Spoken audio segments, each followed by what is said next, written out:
हर समय सास और बहू का रिश्ता खराब नहीं होता। किसी किसी समय ऐसा भी होता है कि एक अच्छी सास बेटे से ज्यादा अपनी बहू का ख्याल रखती हो। माँ, मैं घर छोड़कर जा रही हूँ, मैं इस घर में किसी भी हाल में नहीं रह सकती। ये फैसला राधा की बहू लीना का था। कारण उसका और उसके पति के बीच बिल्कुल नाम बनना। अरे क्या हो गया बेटा? और ये गाल तेरे कैसे लाल है? फिर से उसने तुझे मारा क्या? वो अब नई बात नहीं है माँ, लेकिन आज तो उन्होंने साफ साफ बोल दिया कि वो मेरे साथ नहीं रहना चाहते। अच्छा, क्यों भाई? क्यों नहीं रहना चाहता? जरा बुलाता उसे। तभी वहाँ प्रशांत आता है। हाँ, क्या है माँ? क्या बात हो रही है? क्या बोल रही हो?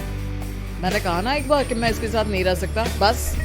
अरे ना रह, किसने कहा? निकल जा घर से। प्रशांत माँ की बात सुनकर हैरान हो जाता है। कैसी बात कर रही है माँ? मैं कहाँ जाऊंगा? वैसे भी हम यहीं रहेंगे। जाएगी तो ये। लीना रोते हुए अपने कपड़े पैक करने चली जाती है और घर से निकल ही रही होती है कि रुक, तू कहाँ चली कपड़े लेकर? कैसी बात कर रही है माँ जी? वो साफ साफ तो बोल रहे हैं कि मेरे साथ नहीं रहना चाहते, तो क्या करूँ मैं? हाँ, तो उसे ना रहना है तो ना रहे, जाए यहाँ से। तू भूल गई बहू, घर मेरे नाम का है, तेरे पति के नाम का नहीं। तो निकलेगा ये, तू नहीं। कैसी बात कर रही है माँ? मैं बेटा हूँ तेरा, ये जाएगी घर से बाहर। ना ना बेटा, तूने मेरे लिए किया ही क्या है? अरे सारा दिन ये बहू है जो मेरा ख्याल रखती है, ये कमाती है और सारा खाना भी बनाती है, एक एक पैसा घर पर देती है। अरे मेरी कौन सी दवा है कौन सी नहीं, ये भी इसी को पता है। तुझे पता है क्या? तेरी दवा? तुझे क्या हो गया माँ? सही तो है तू? नहीं, माँ को बीपी और शुगर की प्रॉब्लम है। मैं आपको व्हाट्सएप कर देती हूँ, जो जो दवाई माँ लेती है बता देती हूँ। हाँ ठीक है, माँ की दवा रखने वाली। जा निकल घर से। सास बहू बेटे पर गुस्सा रहा था। अरे क्यों बोल रहा है बार बार चली जा चली जा? मैं इसे कहीं नहीं जाने दूंगी, यही तो मेरे लिए बुढ़ापे का सहारा है। बेटे को माँ पर गुस्सा आता है। वो घर छोड़कर जाने लगता है कि उसकी बीवी उसे रोक लेती है। देखिए, मेरे कारण आप अपना घर ना छोड़े, मैं दूसरे कमरे में शिफ्ट हो जाती हूँ। सोचिएगा कि मैं इस घर में हूँ ही नहीं। वैसे भी माँ का ख्याल रखने के लिए आपको किसी ना किसी को तो रखना पड़ेगा ना। लड़का मान जाता है और बीवी के साथ रहने को हामी भर देता है। अब क्या, जब वो सुबह सोकर उठता, उसकी बीवी उसके लिए चाय बना कर रख देती, ऑफिस के लिए टिफिन और कपड़े साफ कर कर अलमारी में रखना।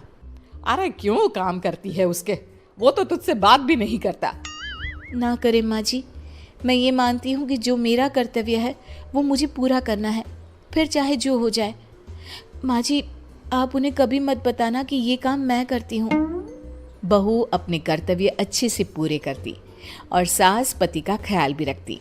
वो घर का काम और साथ ही दफ्तर का काम भी पूरा करती। लेकिन फिर एक दिन, तू पति के सामने आती क्यों नहीं? उसे तो तेरी परवाह है नहीं, उसका सारा काम पूरा हो जाता है और आराम से खाता पीता रहता है, फिर तू क्यों परेशान होती रहती है? बहू कुछ नहीं कहती, वहां से चली जाती है। माँ, तू ना ये रोज मेरे लिए चाय और खाना मत बनाया कर, वैसे भी तू थक जाती होगी। अब मैं दूसरी शादी कर रहा हूँ, अब तुझे ज्यादा परेशान होने की जरूरत नहीं है। माँ को बेटी की बात बिल्कुल अच्छी नहीं लगती। वो उसे शादी के लिए मना कर देती है। अरे तेरी बीवी जिंदा है, ना ही तेरा तलाक हुआ है, वो तेरे साथ रहती है, फिर तुझे क्या जरूरत है दूसरी शादी करने की? माँ, वो मुझे पसंद नहीं है, मैं उसके साथ नहीं रह सकता। उसे ना मेरी फिक्र है ना आपकी, मुझे उसके साथ नहीं रहना। बहू के कहने के कारण माँ बेटे से कुछ नहीं कह पाती। वो शांति रहती है, लेकिन फिर भी वो बेटे और बहू के बीच के झगड़े को समझने की कोशिश करती है। अच्छा बेटा ठीक है, ना रहे उसके साथ, लेकिन ये तो बता कि बहू में कमी क्या है जो तू उसे छोड़ रहा है? देख माँ, इतने दिन से वो मेरे साथ नहीं है, लेकिन मुझे उसकी कोई कमी फील नहीं हो रही। दूसरी बात, मुझे उसकी शक्ल देखना भी पसंद नहीं है। देखा है कैसे रहती है वो? अब सास को माजरा समझ में आ जाता है कि जरूर बेटे को दूसरी लड़कियां पसंद आ रही होंगी, तभी वो ऐसा कर रहा है। बेटे के जाने के बाद वो बहू को बुलाती है। बहू जो काम करके अभी किचन से निकली होती है, उसके सारे बाल बिखरे होते हैं, पास से मसाले की बू आ रही होती है और उसकी शक्ल से चमक भी चली गई होती है, कपड़े भी अस्त व्यस्त। बेटा तू खुद का ख्याल क्यों नहीं रखती है? माँ जी, वक्त ही नहीं मिलता, फिर आजकल तो ऑफिस घर से ही चल रहा है, तो क्या ख्याल रखना है? ऐसा नहीं है बेटा, ऑफिस घर से चल रहा है तो खुद का ख्याल ना रखा जाए। अरे देख, दूसरी लड़कियों को कितनी स्मार्ट होकर रहती है। पर माँ जी, अब क्या जरूरत है, घर चल रहा है ना ठीक से, और क्या चाहिए? वैसे तो देखा जाए तो कोई जरूरत नहीं, लेकिन खुद के लिए जरूरत है। अरे खुद को 1 घंटा देना जरूरी है, क्योंकि निरोगी शरीर के लिए खुद का ध्यान रखना कोई फैशन नहीं है, जरूरत है। बहू को समझ में नहीं आता कि सास क्यों उसे ये सब समझा रही है, लेकिन बहू के काम के बीच में उसे उसके लिए कैसे समय निकलवाना है ये समझाने के लिए सास उसे अपने साथ ले जाती है। बहू, आज से हम दोनों योगा करेंगे, जिम जाएंगे और हाँ, हेल्दी डाइट भी फॉलो करेंगे, साथ ही पार्लर भी चलेंगे। सास बहू दोनों मिलकर खुद को वक्त देना शुरू कर देती और फिर कुछ ही महीनों में। क्या बात है बहू, तू तो पहचान में ही नहीं आ रही है, कैसे? सब आपकी मेहरबानी है माँ जी, सच्ची मैंने खुद को बहुत इग्नोर कर दिया था, लेकिन अब लग रहा है कि मैं गलत थी माँ जी। सास और बहू बात कर ही रहे होते हैं कि सामने से पति आ जाता है। वो बीवी को देखता ही रह जाता है। हाँ, तो तू क्या कह रहा था कि तू दूसरी शादी करेगा? मैंने बहू से बात कर ली है।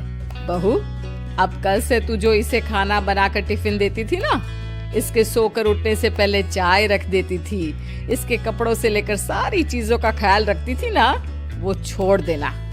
कल से कोई और ला रहा है ये। बेटा समझ नहीं पाता कि उसकी बीवी इतनी प्यारी कैसे हो गई। अब बहू को क्या देख रहा है? तलाक के पेपर मैंने बनवा लिए हैं और हाँ, ऊपर का पोर्शन भी खाली करवा लिया है। किराया देकर रहना शुरू कर देना अपनी नई बीवी के साथ। मैं तो अपनी बहू को नहीं छोड़ सकती। माँ, मैं भी नहीं छोड़ सकता अपना परिवार, मेरी बीवी और इस घर को। मुझे माफ कर दो आप लोग।